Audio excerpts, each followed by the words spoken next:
One, two, three.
Hi, I'm John Mallis. Welcome to this live edition of Connect with Me on the showroom floor at Ventura TV on this Tuesday morning. Today, the focus on business, and it's the Speech and Learning Center right here in the city of Fresno. We'll talk about dyslexia, who has it, how do you get it, are you born with it, what is it exactly, do you know? 436 Me TV, option 11. Connect with Me starts right now. Tonight I want to discuss the importance of the television medium to the American people.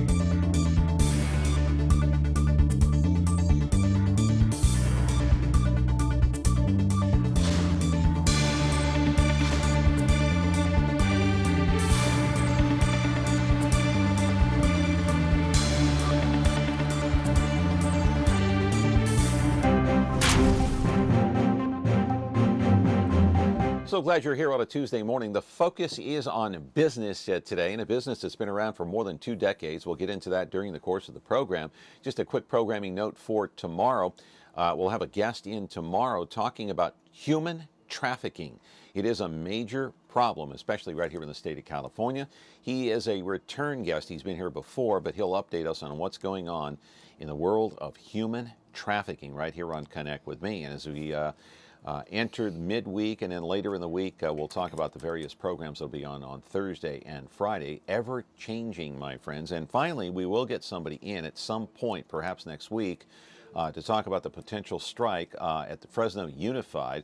We'll get the district's point of view. Of course, the teachers have been in here so many times before giving their side of the story. So at some point we will get in a member of the team that works at the actual district office. Anyway, you're watching us live on Comcast, channel 375 as usual. Comcast Cable, live TV program, Monday through Friday, 10 to 11 o'clock in the morning. It's a call-in show. So that means you can pick up your phone, let your fingers do the walking, dial in, call in, ask a question. If you don't have Comcast Cable, 43.6, 13.1 over-the-air broadcast. Later in the day, it's over-the-air broadcast again at 2 o'clock. Remember, this is not cable now. This is over-the-air on the replay. 2 o'clock, 13.6 YouTube, 8 o'clock tonight, 4.6 Biz TV.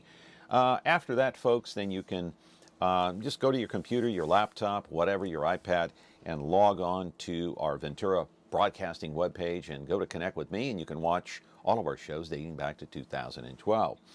Well, so many millions of people across the country suffer from dyslexia. That is a specific learning disorder or disability that deals with reading, and it lasts a lifetime, my friends. It never goes away. Just ask Harry Winkler. We'll get into that during the course of the program. In fact, we'll run a videotape later in the broadcast, an interview with Harry Winkler talking about the fact he, even at this stage of his life, he still has major difficulties. Well, what does that entail? It entails having difficulty with reading comprehension, spelling, writing, math. Some studies show up to 17% of the U.S. population has some sort of difficulty in reading. Now, if you stop and think about it, when you're first born and you're a baby, you hear all kinds of talking around you. Even before you're born, in your mother's tummy, you can hear what's going on if you're talking or reading to your baby. It comes naturally when a baby first starts to walk or talk. But reading has to be learned. It's nothing natural. Just watch this story. Reading. It's a skill that most people take for granted. If you rearrange these 8 letters just a bit.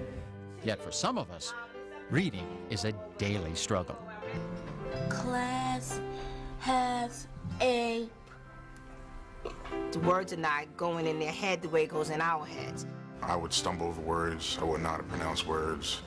And to be honest, that, I don't know, kids tend to pick on me because of that certain disability I have. I was getting really frustrated. Like, I'd get in long fights or something with my parents, like fights that would make the whole family be like crying. I knew I was smart, but there again, I felt stupid because there was so much of my life I had to hide. About 1 in 10 of us suffers from the reading disorder known as dyslexia. Some wondering. Wounded thing. Its effect on people's lives can be profound. I remember popping into my mind sort of this voice that said, Gaston, you can't even read. Why are you up here giving a state address? Good. Traffic. What's Traffic. Excellent traffic. How well kids learn to read and how far behind they are, it's a public health issue because it affects everything that happens to them for the rest of their lives. All right, live in our studio right now is Catherine Wade. She is the director and the founder of the Aspire Speech and Learning Center right here in the city of Fresno. Sitting next to her, he also works at the center. His name is Klurt Dragomanovich, and I think I got that name right. You did, exactly. All right, and so we're going to talk to both of them about the center. We'll talk about how it was founded, how it came to pass, that actually this place was formed back in 1995, 96, whatever it was, back in the mid-90s. And then we'll take your phone calls, 436-ME-TV, option 11, here on Connect with Me, the business segment on a Tuesday morning. When you're looking for KitchenAid innovation and quality, who has the answers, the selection, the price? Ventura TV Appliance. With billions in nationwide appliance buying power, more than Home Depot and Best Buy combined, we'll help you save. Our low prices on Energy Star qualified KitchenAid appliances save you energy and money, and pay no interest on select models when paid in full within 12 months. Ventura TV Appliance, serving you since 1951. Frigidaire. It means the first electric refrigerator. The first compact electric range. Now, there's the Frigidaire Gallery Range with Symmetry double ovens. It's designed to cook multiple dishes at multiple temperatures, so you can prepare the entire meal at the same time. Frigidaire, over 90 years of legendary innovation. See the full line of Frigidaire appliances at Ventura TV Electronics and Appliances. When I was a kid, there was no such... They didn't call it dyslexia. They called it, slow, or you were retarded, or whatever. And so I learned from a guy who was running a program who I met one day, and he had written out on a board a sentence. And I said to him, I can't read that. And he said, why not? And I said, because doesn't make any sense to me. So he said, well, write down what you see. Under each, whatever you see, write exactly what you see underneath. And so he brought me 2 letters by coordinating what I saw to something called an A or a B or a C or a D. And that was pretty cool. What you can never change is the effect that the words dumb and stupid have on young people. So we must always be vigilant when those 2 words get stuck in our throat. Hey, dummy, God, you're so stupid. You know, just remember that what those leave you with are forever, you know, be it in 1810 or 4010, you know? So many Hollywood stars and people of actually that are in the spotlight, that are well known, have dyslexia. And Whoopi Goldberg is one of them. You know, another one is Henry Winkler. I mentioned that during the monologue. Jennifer Aniston, and numerous other people. Actually, we're going to hear from Henry Winkler later in the program on videotape about the struggles that he has even now in this day and age. And he is not. Well, he's not an old man, but he's, you know, he's of the baby boomer generation. He's still having problems. Time to welcome in Catherine Wage, and she is the director and the founder of the Speech Center here in the city of Fresno. Klurt Dragomanovich, and you work there as well, and it's good to have both of you here. This is a topic you don't hear too much about, is it? It doesn't get a lot of publicity like some of the other disabilities around. Am I right, Catherine? It doesn't get like the big headlines. It doesn't get the big headlines, but there's been some recent changes in national public law for education that require school district to actually use the term dyslexia for reading disorders. You mean it hasn't been used all these years? It's been discouraged, actually. Why? There has been, well, there's been some controversy as to how to diagnose it, what it really means, understanding what it is, and Really? Yes. The term has a history since the late 1800s, and it came from ophthalmologists who noticed that people were not able to recognize words. And so because it started out as a medically based term, then it took a long time for people to really see that it affected children and education, and then a longer time for it to be used as a term that really described what was going on. Wow. And so let me ask you both. Kurt, let me get to you here. What do you do at the center, and how do you deal with kids, adults that come in that have dyslexia? And how in the heck is this thing diagnosed? How do you know if somebody's got it? Is there a test they take or what? Well, I'm a tutor, and I actually work with a lot of our students who have dyslexia at the center. And we have a program called the Barton Reading and Spelling System that we use. What is that? So it's a Orton Gillingham based program, and Orton Gillingham refers to an approach that is very systematic in addressing dyslexia, and it focuses on the main things that you mentioned earlier in terms of treating dyslexia, and it's very focused, very methodical. And it's very helpful, like Whoopi Goldberg mentioned in the clip. You know, you're assigning sounds to letters, and people with dyslexia can have trouble with that. And so that's one of the first steps that we do in that program. Okay, so you're talking about reading comprehension, you're talking about spelling, yes, writing, math. Those are the ones I mentioned. But so you mentioned just now the correlation between a sound and sound and symbol, sound basically, and a symbol. Like which is like a letter. Take any word here I have written down. The word studio. Would that be a difficult word for somebody to say that has dyslexia? I mean, how would that be difficult? Explain that to me. Well, it would be difficult. It can be difficult for them to break them down into those individual sounds. So stu, d, e, o. So there's a lot of different sounds in there, and a lot of them can get mixed up. Right, but the word studio isn't. It doesn't flow when you say it that way. I mean, stu, d. Oh, it's not studio, it's studio. Studio, yeah. Right, so a person with dyslexia would have a problem deciding, what sound to put with what and inflection on whatever letter they're looking at, or whatever word they possibly could be looking at, or what? Yeah. They can't just see it and say studio. They have to break it down into those individual sounds or chunks, like into syllables. a syllable? Yeah. Into each different syllable, they have to break it down to be able to recognize it. Sometimes. And then will it flow out after that?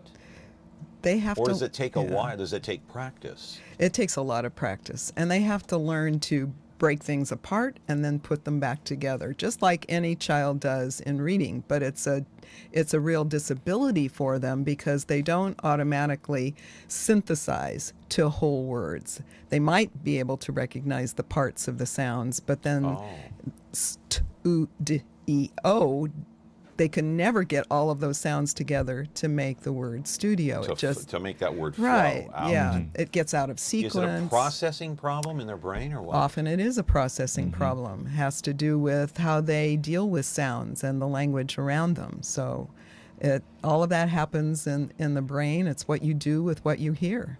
But many of these people I've been reading is that they don't have a problem in talking or speaking. They can speak and sound perfectly intelligent, like they're well educated, like they're well read. So they don't necessarily have a speech problem. They have a reading problem. Right, a reading problem that's based on language. So dyslexia is a language-based reading problem. You said it so well in your opening monologue that as an infant in your mother's womb, you're hearing the sounds of language. You're hearing the words come together. You're born and you begin to get meaning from all of that. And you do learn to talk. And all of that is innate in us. The reading process is not innate, but it is built on top of that early language process. You have to have a good foundation. And then as you get to school and that reading overlay is placed on top, then you have the opportunity to either succeed or fail. Right. And so it sounds like these people that have dyslexia, which is no laughing matter, they can go out and give a speech, an hour-long speech, without any notes, without any paper, without looking at anything. But if they had to read that speech off a prompter, they probably couldn't do it, right? That's often true. All right, let's take this call here before I go to break. Caller, go ahead. You're on the air with our two guests today. Hi, John, and hello to your guests. It sounds like you guys are talking about dyslexia today. And I guess I had two questions that I was wondering as I was listening to you. One is, the children that speak multiple languages, like in our house, we speak 2 languages. And most of my kids, well, all of my kids speak both languages, and I don't think any of them have dyslexia. But does speaking multiple languages affect that? And also, what role or how is music in their lives? Does music help that? Is there any, or do they have difficulty hearing music or playing music or following music? Those are my 2 questions. I'll take the answer over the air. Thanks. May I answer that? You certainly may. Any All one right. of you. Well, learning 2 languages or 3 languages or more languages strengthens your language centers in your brain. It's actually an advantage. It gives you flexibility. It gives you greater comprehension if you reach certain levels in that language development. So good for you for providing a bilingual environment for your children. The second part of your question was about music, and language and speaking are really musical if you think about it. We stress certain sounds, our voices show inflection to underline meaning, and so any understanding or internal presence of music in anyone's life, I think, helps with communication. All right. Let's take a quick break here. We'll talk more about this on the other side. 436 MeTV option 11. Do you know anybody who has dyslexia? We'll talk more about the center, the Learning and Speech Center here in the city of Fresno, formed more than 2 decades ago here in the Central Valley. 436 MeTV option 11. Back in a moment. Want to create something extraordinary?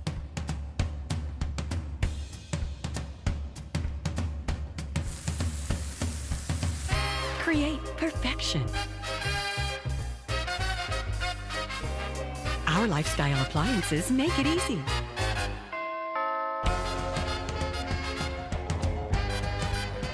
KitchenAid, Ventura TV appliance, and you, when only the best will do.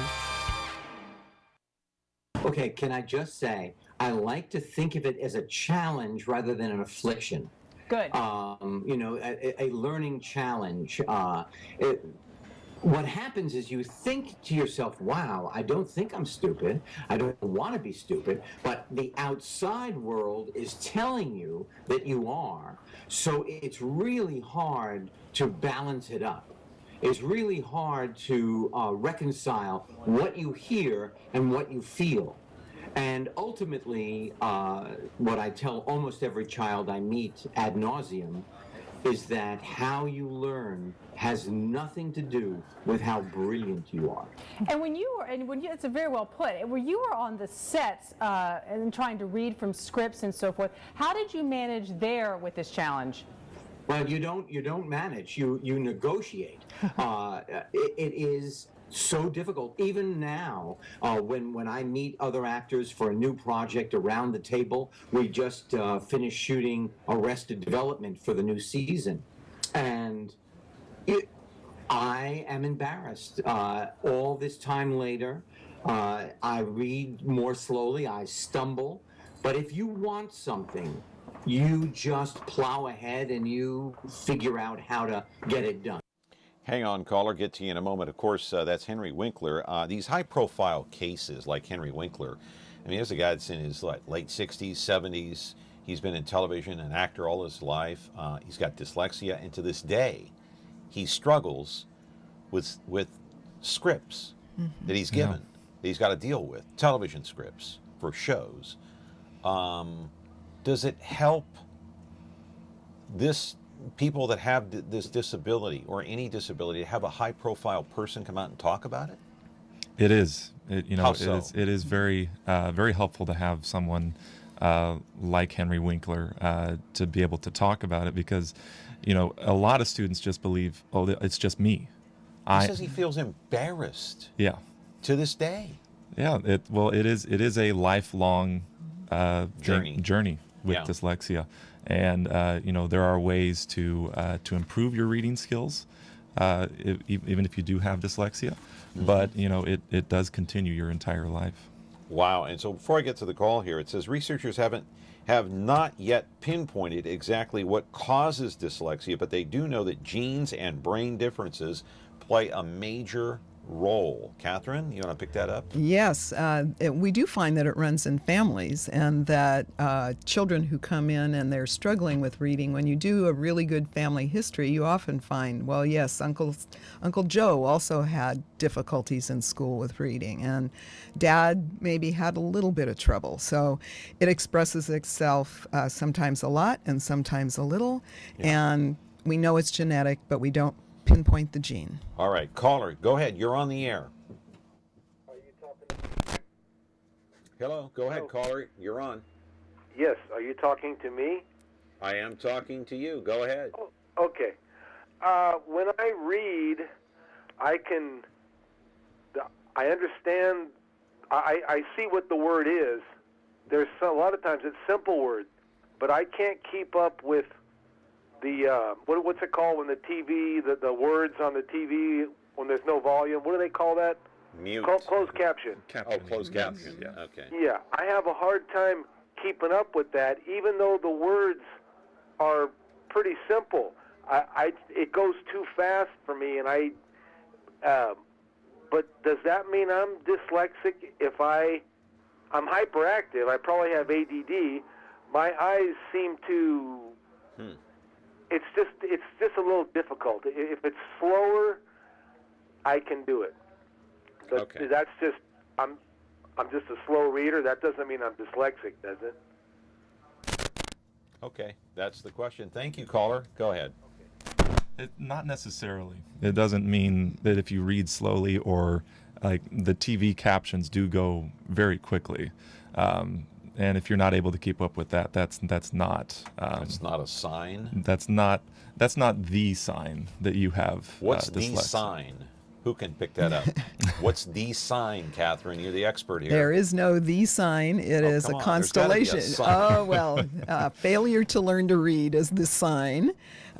Failure to acquire skills at a expected rate would be a sign.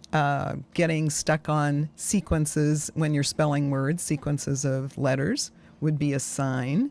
So it's like a checklist of how many of these characteristics do you have? Well, if you have a lot of them and your family history supports it, you probably could have a diagnosis of dyslexia. Well, so so how do you detect it? Parents know that their kids are struggling. Teachers know that their kids are struggling.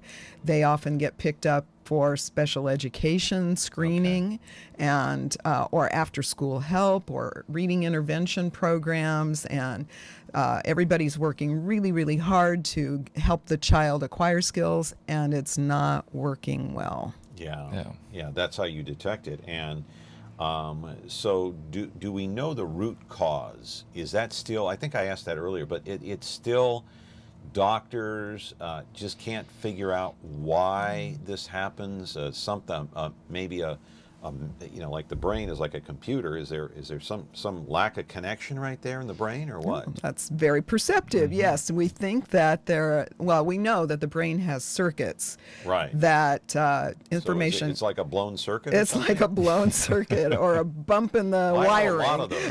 As a matter of fact, I have a lot of blown circuits in my brain. If it gets interrupted in the right place, then it's going to interfere with your reading acquisition. Does that mean you can't reconnect that circuit or rewire the circuit? Don't we all have a lot of blown circuits somewhere along the line? Thank goodness there's redundancy in the brain. Yes, we do. But that's a good way to describe it, right? It's kind of like a blown circuit. Yes. And you have to replace the circuit board. Only in this case, you don't replace the circuit board. It's a learning process over a lifetime. Right. It's a rewiring process, in fact, because as you practice and do certain methods that we're using in our learning center, then you begin to create new pathways in the brain that will go around the blown circuit. Okay. All right. So talk a little bit about your center and how it got started, and what do you do there? Do you this is not, it's not a 501c3. It's not a nonprofit. No, it's not. It's a for-profit business and organization. How many people do you have working there besides Kurt? And what do you do there? Yeah. What do you do? Currently, my staff is 24 people. Okay. And 10 or 12 are speech pathologists. And that's how we started. We're a speech pathology private practice. But children who have speech problems grow up to have learning problems when they're in school, because those learning problems are often language-based, speech and language-based. And so rather than saying, well, we're done with you, you're on your own, and we have no further help for you, we took it on ourselves to become better at helping those children through the language-based learning problems. And we opened the Learning Center, and Kurt is part of that, to address that. Yeah, and so do students come in from Fresno Unified, Clovis Unified? They come in from those two big districts and Central and other places in the valley as far south as Hanford and north to Merced. All right. Caller, you're on the air with our two guests. Go ahead. I'm calling in about the dyslexic information you're giving, and I would like any information you can mail to me. Mailed to you? Can you mute your television, please? I can hear your television. Can you mute it, please? You've got to mute your television, caller. Okay. Are you there? Can you hear me? Yes or no? Yes, I can. Okay, please mute your television because we're getting feedback. All right. I just got a new. Okay, we can't mail you anything, but what you can do is ask a question here, and they can quickly answer it. Go ahead. All right. We're short on time. We're short on time here, so go ahead. Okay. I have a child that's dyslexic, and what kind of information or text can I get for him to and to help him in this with the dyslexia. Right, and what we'll do, we'll answer that question. Go ahead and take it off the air. What we'll do is we'll give you the address and the phone number. So go ahead and pick it up. Either one of you, the lady, the caller that called in has a child that is dyslexic. So Yes. what can you do to tell her and help her with her child and that learning disability? Well, we always start with a screening to make sure that that they have the key markers, as we mentioned earlier, about dyslexia. And then we would start with a phonemic awareness training. And that would be basically what that involves is just breaking down words into the individual sounds, not necessarily the symbols related to that. And just seeing that, okay, so the word cat can be broken down into k-at, and then breaking it down and then putting it back together and comparing the differences between like different words. So cat and pat, and do those words rhyme, and just building all of those individual skills right there before we move on to relating those sounds back to the symbols, which are the letters. And then we would go from there in terms of building those reading and spelling skills that are definitely needed. Yeah, and so give your address and phone number if you could, because if this lady, this latest caller here that is watching the program, she's going to want to know how to get in touch with you. Go ahead. Sure, it's the Aspire Speech and Learning Center. The address is 2505 West Shaw Avenue, 101, and the phone number is 559-228-9100. Okay, 228-9100. And if the caller is still watching, go ahead and call that number, 228-9100. If you want more information, perhaps maybe members of your staff can mail her something at her house, or email, or whatever the case may be. So thank you for calling. Thank you for watching there. And the caller that called in, good luck with your child who has dyslexia and is having some type of learning disabilities. Anyway, we're going to continue with our guest here and learn more about the Speech and Learning Center here in the city of Fresno. By the way, changed the name just this past month, I believe. So we'll talk about that. 436-MeTV option 11. A lot of famous people have dyslexia. You would be surprised, my friends. Back in just a moment. When you like Ventura TV Appliance on Facebook, it's nice. But when you love the Samsung big screen we deliver, it's even better. Our website is cool, and it's a good place to start. But you really should touch the merchandise before you buy. Time for that upgrade to an HD 3D web-enabled Samsung TV.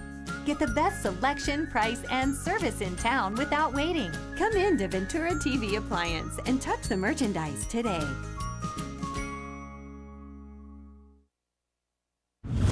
When you're looking for Whirlpool innovation and quality, who has the answers, the selection, the price? Ventura TV Appliance.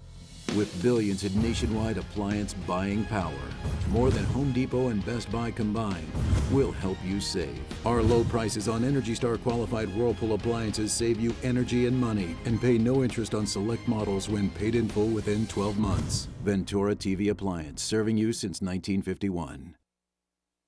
The following is a list of celebrities you will not see on MeTV programs. Charlie Sheen, Lindsay Lohan, Snooki, Paris Hilton, Perez Hilton, Honey Boo Boo, Justin Bieber, Simon Cowell, Chris Brown, Miley Cyrus, and the Real Housewives of any place. This is who you will see on MeTV programs. Lucy, Ralph, Mary, Perry, Gilligan, Kenner, Spock, Batman, Rowdy, Festus, and the Beaver. MeTV. Thanks for watching. Hello, I'm Catherine Wage, and I'm the director and a speech pathologist at the Center for Communication Skills in Fresno. Our topic today is demystifying dyslexia. I want to start by taking you on a little journey and looking through some notes about the history of dyslexia because it has an interesting beginning. Dyslexia was first called world blindness in 1878 in Germany, and this was as a result of studying adults who had neurological impairments and reading impairments that went with it. In 1887, dyslexia, again in Germany, was coined by an ophthalmologist, and I think it's important that the term came from an ophthalmologist because we were really thinking of it as word blindness, and that makes sense. In 1896, dyslexia was identified in children in England. In the 20th century, Dr. Samuel Orton was studying neurology of the brain, again in injured adults, but he came across a young girl who demonstrated many of the same symptoms with regard to reading. He began developing his theory of brain hemispheric dominance and dyslexia in 1939, saying that many of the people who had word blindness or dyslexia had either the right hemisphere dominance or had mixed dominance. About the middle of the 20th century, educational and psychological research started looking at dyslexia to try to understand the specific difficulties that children were having in literacy development. Children with learning problems moved from under the care of a physician at that point to under the care of educators and psychologists, which was an important shift because it brought dyslexia and reading problems into the school system. So that was a good speech there by Catherine Wage, the director and the founder of the Aspire Learning and Speech Center here in the city of Fresno, and started back in 1996, I believe. Mm-hmm. Why did you start the center? Why did you decide to help people with speech and therapy and all that? So, it's occupational therapy too? I have a partner who does occupational therapy. It's a separate business, but all right. we So you do speech and occupational therapy. That's interesting. Go ahead. Right. So I had worked in the schools. I'd worked for the state of California. I'd been a school principal. Where? Oh, at the Diagnostic Center for Neurologically Handicapped Children. Okay, so you were the principal. I was the principal there. And by working there and working with a team of expert professionals, I really believed that there were proven ways that could help children that weren't being offered often in public schools because of limited resources. Mm-hmm. And so I wanted to give it a try in terms of seeing whether I could pull resources together and methods together to help kids. And that's why I started the center. Wow. And now some 23 years later, right. It's still going strong. We've served thousands of kids. Wow. That's amazing. And thousands of kids. So give me a sense, quick before I go to the caller here. Hang on, caller. Get to you in a moment. So Kurt, tell me this. How many kids, let's just pick Fresno Unified, Clovis Unified, what would you say the percentage is? I said in the monologue, 17% of the population in the U.S., that comes from a resource that I got off the internet, pretty reliable source. It says that percentage of people has some sort of problem with either reading, figuring out what a word means, figuring out what a sentence means, so they have some sort of problem. Doesn't necessarily mean they have dyslexia, though. Yes. Yeah. Is that true? 17% is a high number. 17%. When you figure 250 million people live in this country, 17% of that? And among students, we're looking at about 1 in 5 have... At Fresno Unified? Nationally, have about, okay. have some sort of reading difficulty. Wow. Yes. It's a very high number. And the number of famous people, I'm talking about world famous, who were dyslexic. Bill Gates, am I right? You are right. Yes. Steve Jobs? Yes. Yes. Robin Williams, now deceased, of course, had it right. Am I right about that? Mm-hmm. Mm-hmm. All right. The one and only, the greatest of all time, Muhammad Ali. Yes. From what I read. True? True. Magic Johnson. Yeah. True. You would be surprised to go all the way down the list. Yeah. Einstein, Steven Spielberg, Jay Leno, John Lennon, George W. Bush. Go ahead. It's a long list, isn't it? I mean, it's... And sometimes they weren't diagnosed, and sometimes they weren't diagnosed until they were adults. Mm-hmm. And so as a child, they struggled. Yeah, but George W. Bush had it. Yeah. Amazing. Okay, go ahead, caller. You're on the air. Hi, yeah, you guys have given some really great information about dyslexia, and it's been very helpful. And you discussed the reading and spelling system you guys use. I was just wondering if there were any other speech and academic programs you like to focus on with your clients? Yes, there are. Yes. We have a wide variety of academic programs that we use. Go ahead, talk about some of them. We got some time. For sure. Going beyond dyslexia, we have programs that focus specifically on reading comprehension, and we definitely have a big focus on math as well. We have a couple different programs that focus on early math and later math skills. So we go K to 12 when it comes to mathematics. Mm-hmm. And we also offer individualized tutoring. So we have a number of students that do both of our reading and math programs, and benefit from both. We also have an online-based program that really targets the brain, and it's called Fast Forward. And that's that? That's a brain fitness program. So it focuses on 4 main skills. We have an acronym for that. It's called MAPS. So memory, attention, processing speed, and sequencing skills. And those have been found to be the hang on, caller. The basis for all future learning is upon those skills. Right. Go ahead, caller. You're on the air with our 2 guests. What's your question? What's your comment?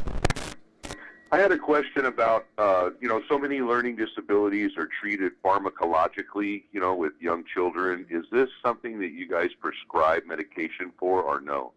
Oh, that's a great question. Great question. Thank you, caller. We do not prescribe medication. We are not able to prescribe it and would prefer to use educational interventions first before moving to an pharmacological approach. And often... What kind of medications would be prescribed for that? Because I know for depression, there's all sorts of medications, and there's a laundry list of medications for that. Is there a laundry list of medications for dyslexia or no? Well, imagine a child in a classroom who can't read and whose teacher is trying to teach him to read, and then they begin to wiggle, and then they begin to lose interest, and then they look like they've got attention deficit disorder, and they're not learning. And so the first thing that happens is that they do get a drug to help them with attention and focus. And so sometimes that's helpful, and sometimes that's not the problem at all. The problem is that they have a language-based learning problem, and they can't keep up with the instruction.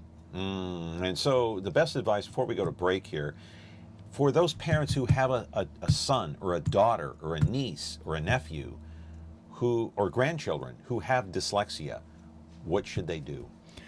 Well, they should find the person in their child's school who knows the most about dyslexia, and it won't always be the teacher, and it might be the speech therapist, it might be the principal. There's like Fresno Unified or Clovis Unified. Do any of these school districts have speech therapists? Every school has the services of a speech therapist. But they're not necessarily specializing in dyslexia, right? Is that a special talent that you have to have, special education it's a special focus, yes. Really? Yeah, that you would pursue learning more about it.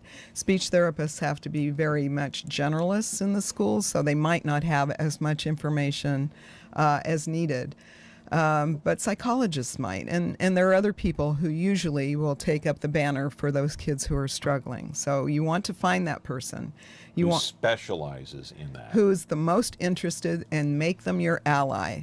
Get them on your team. What if the school refuses? We can't deal with a dyslexic kid. Is it state law they have to now? It's state and federal law. So they can't refuse. That's correct. They have to provide services and appropriate and free public education services for those children. Anyone who has That's dyslexia. Correct. That's correct. Okay, so keep that in mind. You're talking to 2 experts here. So, and so if you have that problem, then just go see the principal, go see anybody in the school district that that you think might be able to help you or your child.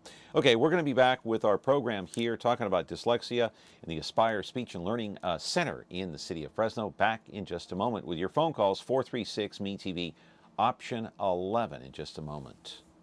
When you like Ventura TV Appliance on Facebook, it's nice. But when you love the Samsung big screen we deliver, it's even better. Our website is cool, and it's a good place to start. But you really should touch the merchandise before you buy. Time for that upgrade to an HD 3D web-enabled Samsung TV. Get the best selection, price, and service in town without waiting. Come in to Ventura TV Appliance and touch the merchandise today.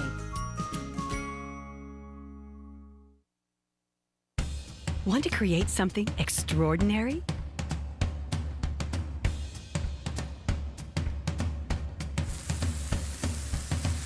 Create perfection. Our lifestyle appliances make it easy.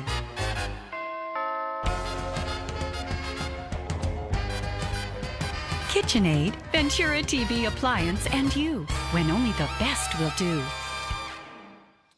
Back here on the program, 436-ME-TV, option 11. Caller, you've been patient. We had a break here, so go ahead. You're on the air. What's your question? Thank you. I first want to say I've been watching briefly, and thank you for getting out with this information.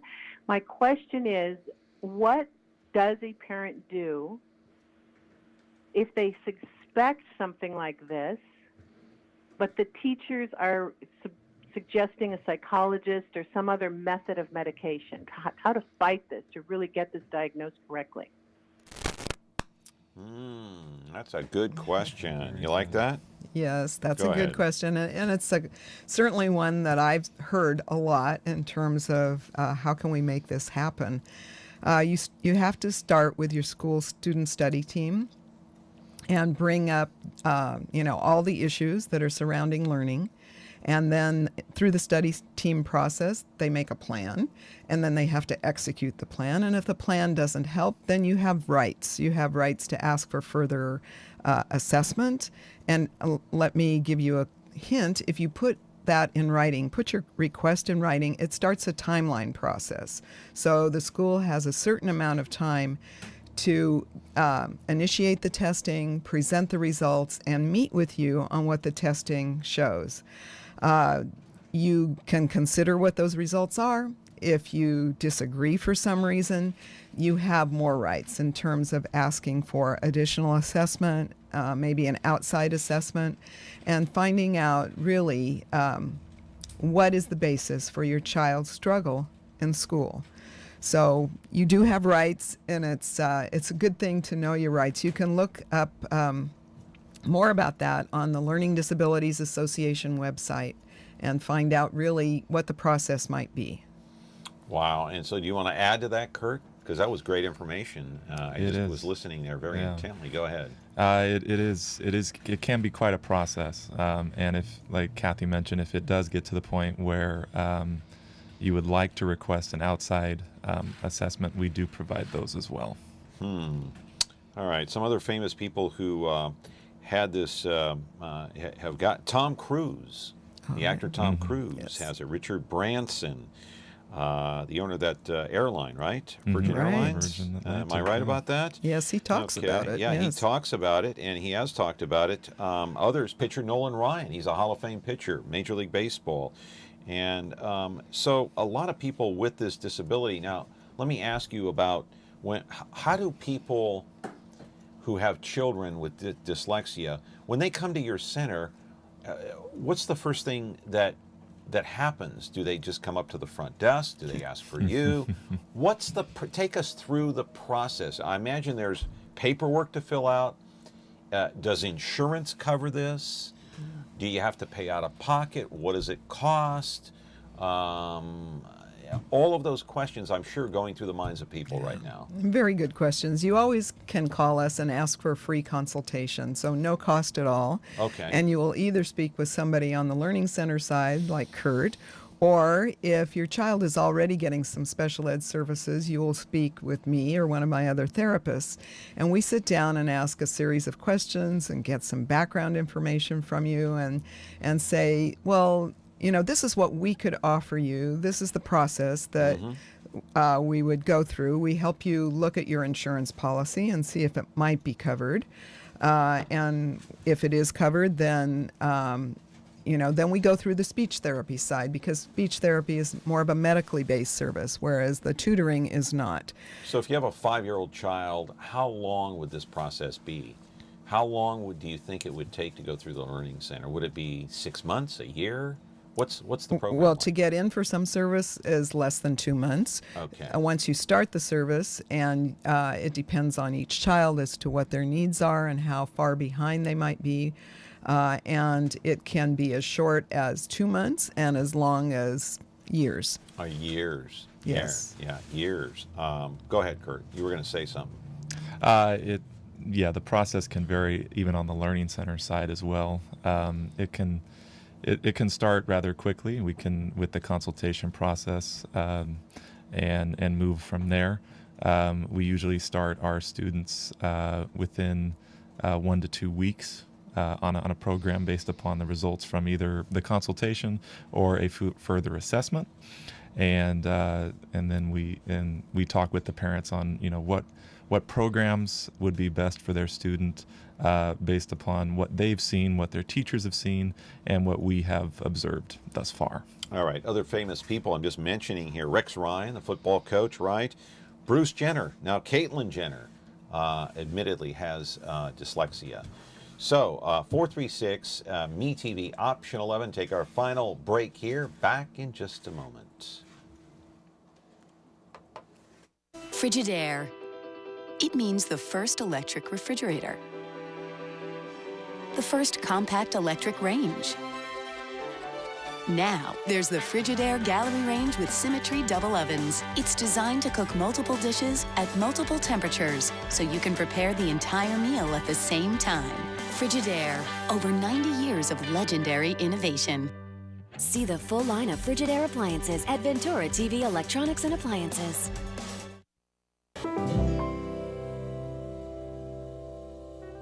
Hi, I'm Kristin Flannigan, and I'm a speech-language pathologist with the Center for Communication Skills. I'm here to share with you a nugget of knowledge. In today's busy world, it's hard to find time to play with your family. But for kids, it's essential. It's how they learn. So I want to share with you a quick and easy way for you to find time to play. And that is with bubbles. Buy a bottle of bubbles and you're guaranteed to have 15 to 20 minutes of fun. And you can focus on skills that your children need in language, social skills, turn taking, and here's how. Let's work on some verbs. You can work with your child and talk to them about how they're interacting. Are they pinching, poking, popping, clapping, smashing, stomping? How are they doing that? You can even ask them questions about what they're doing. How are you going to get the bubbles? You can talk about descriptions. It was a huge bubble. It was a tiny bubble. It was a big bubble. It was a small bubble. Prepositions. Oh, the bubble's going up. The bubble's going down. This way and that way. It's going over there.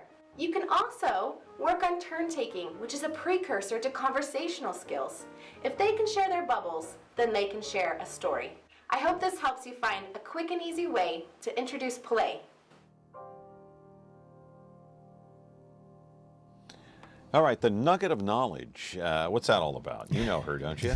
I do know her. She's one of my wonderful therapists, and we are in the process of creating many nuggets of knowledge for parents. And is that kind of a slogan there at your place? It is a slogan at our place. Quick and easy ways to help your child develop language skills, and we will do nuggets of knowledge for reading skills as well. We just started. Give me a nugget of knowledge here, because once you take your child home, away from the center, that is, what kind of exercises can you do at home away from you and the center, just when they're, if a parent is just by themselves with their child at the kitchen table, what kind of exercises can they do? Well, I think the best kind of learning is incidental. And so if you run around the house with your Post-it pad and start labeling things in the house and put the labels on the refrigerator, on the door, on the floor, on the bedroom room, and you begin to associate print with places and things, and that print is a stable part of the child's life, they will begin to recognize the shape and the sequence of the letters and learn it incidentally. So sitting down with your child and, of course, talking about the shape of the word bedroom. There are tall letters and short letters, and first there's a tall one, and in the middle, this is what you see. All of those things that will call a child's attention to print will help with the learning process. All right. What about ADHD? If someone has that, is that different from dyslexia? Can the two be compared in any way? They are often occur together. But they're not the same. They are not the same. They are not the same at all. ADHD is being able to focus your attention for learning, being able to sit and learn.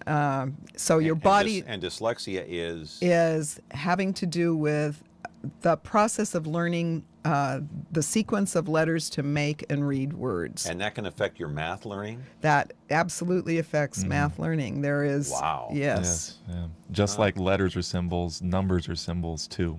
So you read numbers the same as you read letters. So it can be difficult for someone to learn 2 plus 2, 10 plus 10, 100 plus 100. Is what you're saying. Yes. That it all fits together. What's often true is they might learn those things because it's strictly computation, and then you give them a math problem. How much is 10 balls plus 10 balls? And they don't know what to do with that. Yeah. Now, oftentimes I'll read something, and I've always had this issue. I'll read something and I have to read it again to fully understand it. That doesn't mean someone has dyslexia or a learning disorder. What does that mean? It's just that you have a hard time. Okay, what's the meaning of that? Where other people I've noticed, like even when I was in high school, I mean, friends of mine would like digest a chapter in a book, like say a history book, boom, one time over, one glance over, and they got it. Me, I would have to read it 2 or 3 times. I get it the same way they do, but it takes me like twice. Sure. Is that a problem? Well, it's a difference. It's a learning difference, and it has to do with automaticity, how automatic your brain is working in picking up the information from the words on the page. So you want to be fluent as you can be. You can improve automaticity. You can get more fluent. Yeah, because if I really want to learn the material, I'll read it twice on purpose, even if I do get it, just to make sure I got it. Right. Yeah. But is that a major problem? Is that some kind of sign of anything or no? No. Okay, No. it's not. No. Okay, so what do you tell people who have small kids that this is going to be a lifetime problem? What's their reaction? I would say, curious. yeah. Because you go through this, you've been through this for more than 2 decades, having to tell parents, hey, this is a lifetime thing. It's not going to go away. What's their reaction? It's heartbreaking, isn't it? It can be heartbreaking. I think that they probably know people who have lived with dyslexia, and then the list of people that you read are pretty inspiring when you think about it. Look at all the successful people who have dyslexia, who have overcome and even have positions where they have to depend on the written word. All the actors and the politicians and so on have to depend on the written word, so somehow they worked around it. Quickly, phone number again, we got to 30 seconds. 559-228-9100. Hey, this is a problem because, once you get out there in the real world and you're out there by yourself, hey, you've got to pay bills, you've got to write checks, you have to know how, and if you have dyslexia, this could be an issue. So take care of it now for your own sake and for your kids. Catherine, thank you so much for your time. Thank and come you, back John. to the program again. Thank you. I'd love to. Okay. Kurt, good to see you. Thank you. The Aspire Speech and Learning Center in Fresno. Thank you to our 2 guests. Back tomorrow talking about human trafficking. Have a great day.